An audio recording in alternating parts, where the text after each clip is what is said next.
ពិភពលោកបានបង្ហាញនូវប្រតិកម្មចម្រុះនិងការព្រួយបារម្ភយ៉ាងខ្លាំងបន្ទាប់ពីមេដឹកនាំកំពូលអ៊ីរ៉ង់ត្រូវបានសម្លាប់ក្នុងយុទ្ធនាការយោធាដែលលោកដូណាល់ត្រាំហៅថាជាការការពារសន្តិសុខពិភពលោកអគ្គលេខាធិការអង្គការសហប្រជាជាតិលោក Antonio Guterres បានថ្កោលទោសការកើនឡើងនៃជម្លោះយោធានេះដោយព្រមានថាវាអាចបំផ្លាញសន្តិភាពអន្តរជាតិនិងជំរុញឲ្យមានសង្គ្រាមតំបន់ទ្រង់ទ្រាយធំដែលមានផលវិបាកធ្ងន់ធ្ងរដល់ជនស៊ីវិលប្រតិកម្មពីបណ្ដាប្រទេសមហាអំណាចនិងតំបន់មានភាពខុសប្លែកគ្នា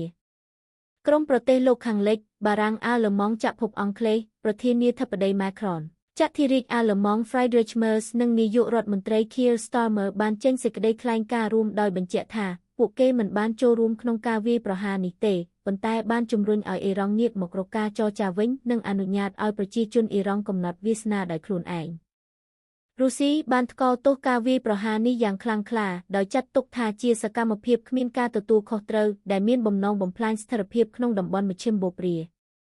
អារ៉ាប៊ីសាអូឌីតបានថ្កោលទោសការសងសឹករបស់អ៊ីរ៉ង់មកលើប្រទេសជិតខាងបារ៉ែនអារ៉ាប់រួមកាតានិងបានប្រកាសសាមគ្គីភាពពេញទំហឹងជាមួយបងប្អូនអារ៉ាប់ទាំងនោះអូម៉ង់ក្នុងនាមជាអ្នកសម្របសម្រួលការចរចានុយក្លេអ៊ែរបានសម្ដែងការខកចិត្តយ៉ាងខ្លាំងដោយលើកឡើងថាការវាយប្រហារនេះបានបំផ្លាញកិច្ចខិតខំប្រឹងប្រែងការទូតទាំងស្រុង